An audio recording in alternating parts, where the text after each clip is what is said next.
Michael with My Automotive Opinion. Today I wanted to talk a little bit about automotive design. When you see a car you like and you go, ooh, what is it about that car that makes you react that way? Is it the subtle curves of the car? Is it the performance of the car?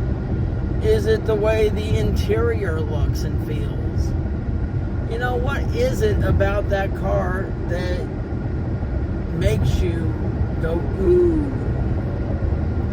You know, maybe it's a family memory, or maybe you've experienced the performance of a high-performance car and you really like that memory of that car.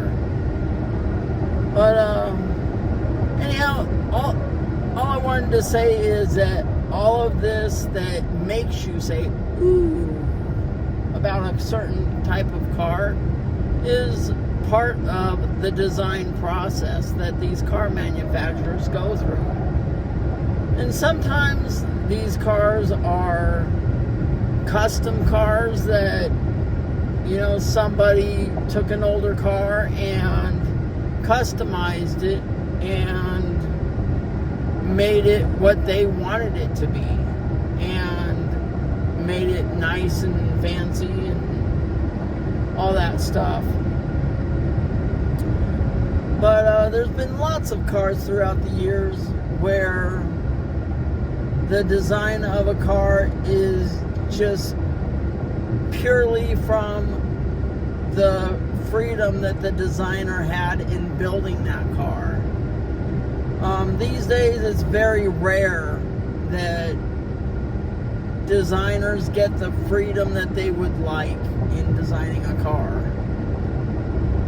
There's all kinds of rules and regulations about crash safety and all that stuff that they have to kind of work around that limit what they can and can't do when it comes to designing a car.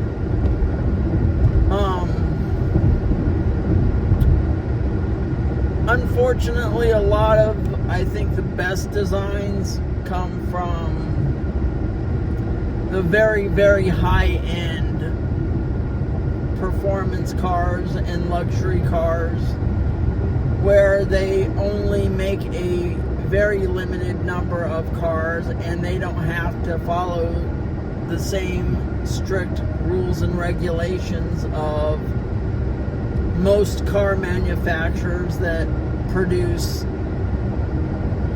probably 50,000 cars a year or something of that nature. If you're only designing and building, let's say, 50 to 100 cars a year, the regulations are a little bit more lenient, and sometimes these cars are even more rare than that. Sometimes these car manufacturers only will build 30 cars a year. But when you're looking at cars like this, you're often looking at cars that start in the triple digits, $100,000 plus cars, and some of them go up to well over $1 million. Anyhow, you know, like, take for example some of the elegant classics, you know, like the Duesenbergs or the Auburn Boattail Speedster.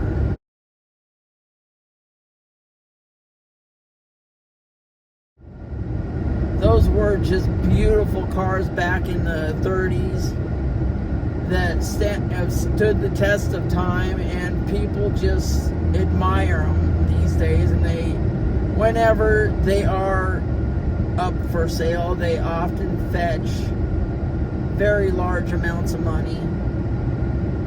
And I can understand why.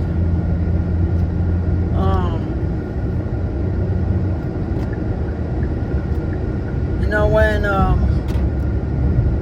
the cars you have these days, You still got some very nice designs from a lot of the manufacturers that are out there these days, but they are far and few between. You know, I know that Acura and Infiniti still make some cars that have some very nice design qualities.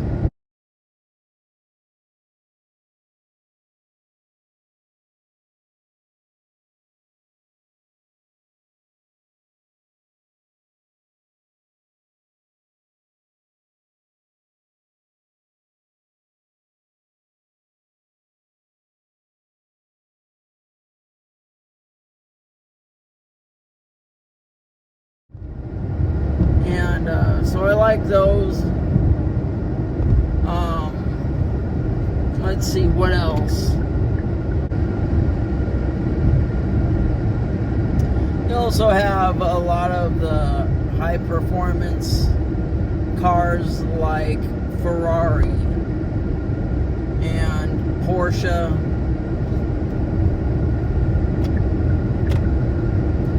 Those are very nice cars that often make people say, ooh.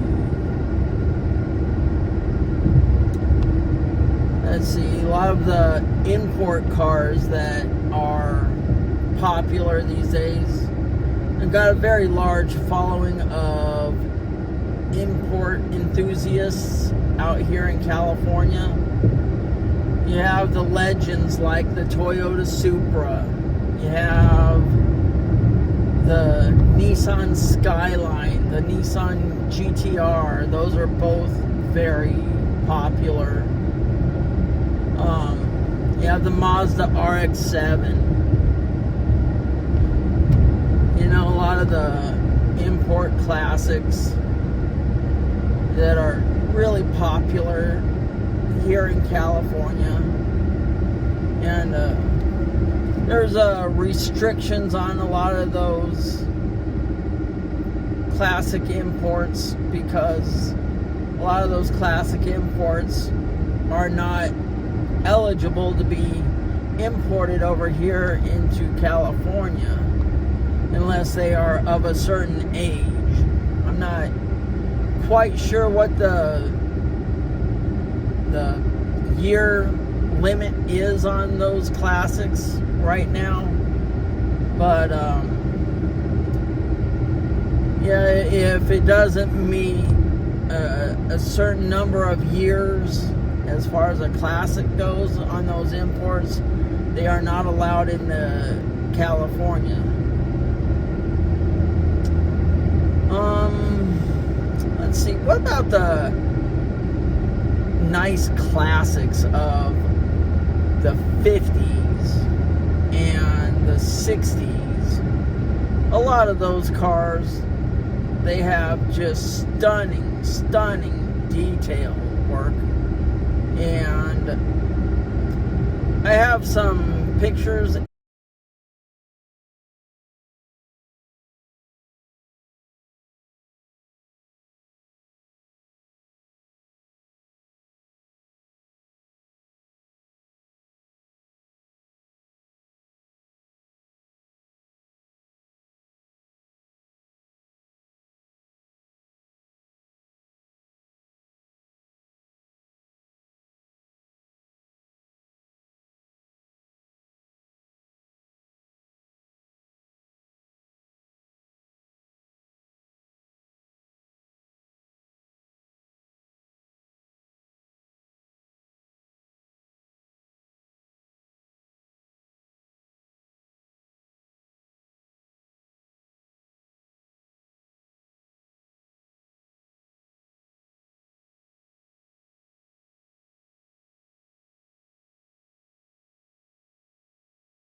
Some of the details of some of those cars are just absolutely jaw-dropping. They're just like jewelry on wheels.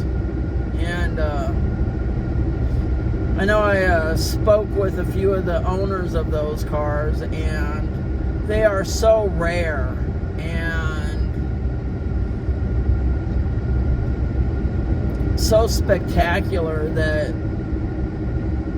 they say that they will never sell those cars because they can't imagine anybody willing to pay what they feel that those cars are worth. And in my opinion, some of those cars that I have footage of are honestly worth $1 million plus. As far as automotive design goes, my favorite automotive designer is Frank Stephenson. He is the designer of the McLaren P1. And that is personally my favorite car of all time. If you are ever privileged enough to actually see a McLaren P1 up close,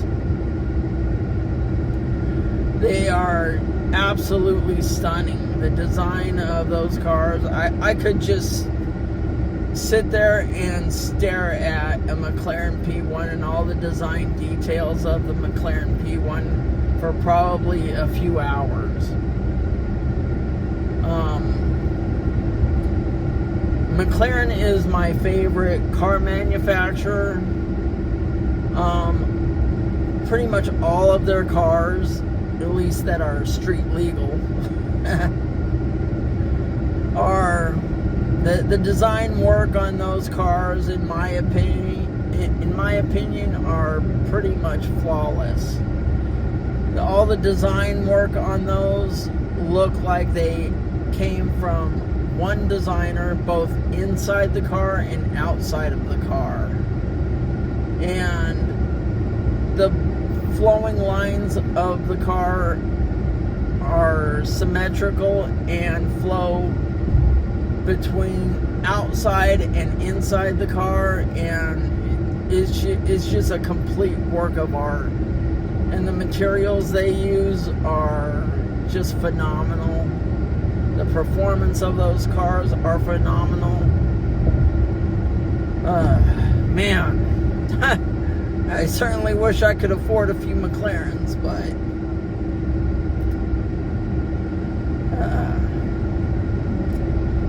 maybe if I am super blessed one of these days, maybe I can afford such things. But as of not now, I just got to be grateful for what I've got and say thank you, Lord.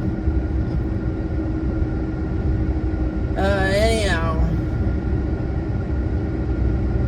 another one of the cars that I think of recent years that I think is a real big standout and a very unusual standout is the i8 BMW. That one really stands out as just an incredibly beautiful car. Here again, the flowing design both inside and out of the car is just amazing.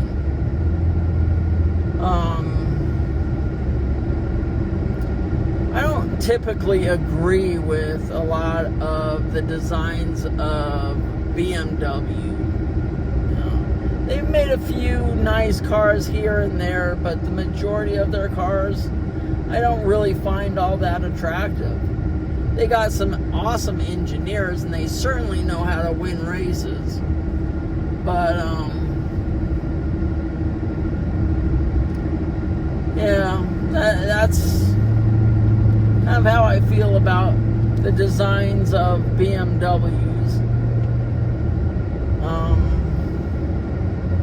I got rip a little bit on Hyundai and BMW. Let's go with BMW. BMW, their newer designs, I think are really unattractive.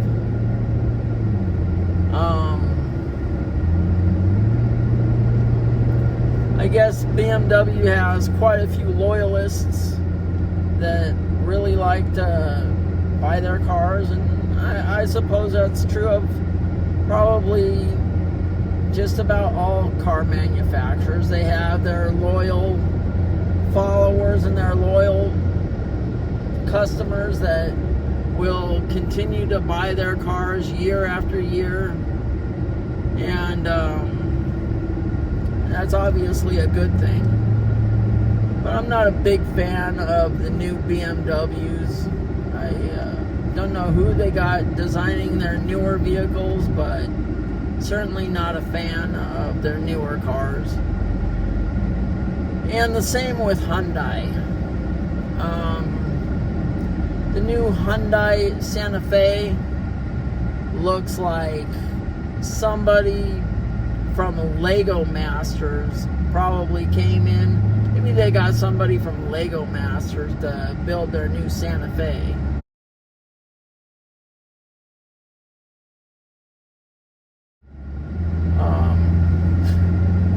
I'm certainly not a fan of that look. It is not an attractive vehicle at all to me, but it seems to be selling very, very well, especially out here in California. So maybe there's a lot of Lego fans out there thinking that that's a great design because they're all into Legos. I don't know.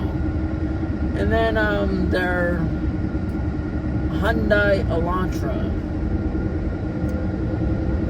That thing looks like they found somebody on social media or something that was really, really good at origami. And so they had this person that's really good at origami design the Hyundai Elantra.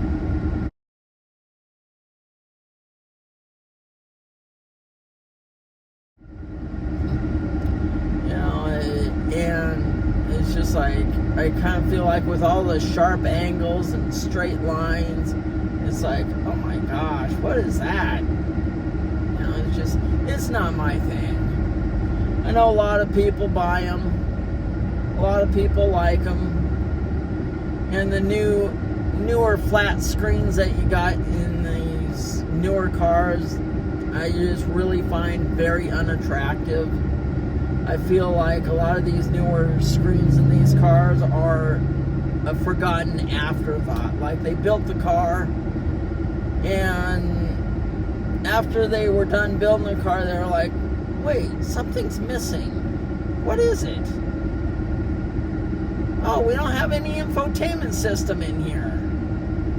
Let's slap this screen in here. Let's throw that in there. Then that'll fix that. And the way it's implemented just looks horrible to me. But anyhow, come on, Hyundai. It's time for you to step up your design game. We all know you can do better than this. You've had some wonderful designs in the past.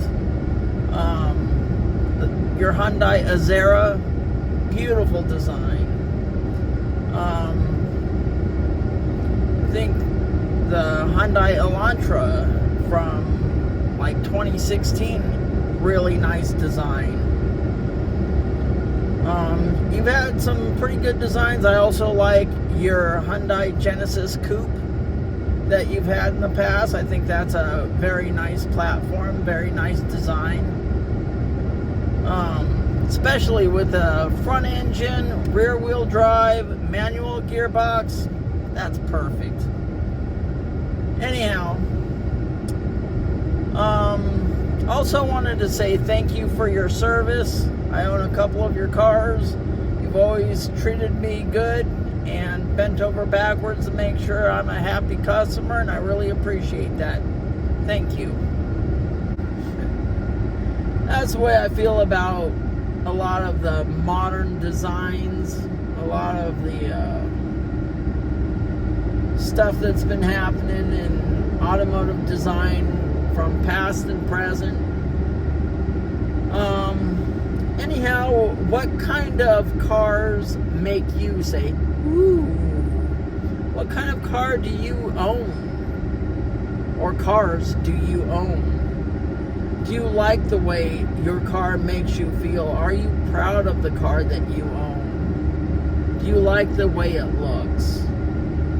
Let me know in the comments below about the experiences you've had with the cars you've owned. And anyhow, I hope you have a blessed day. Don't forget to treat others the way you would like to be treated. And I hope you have a good day.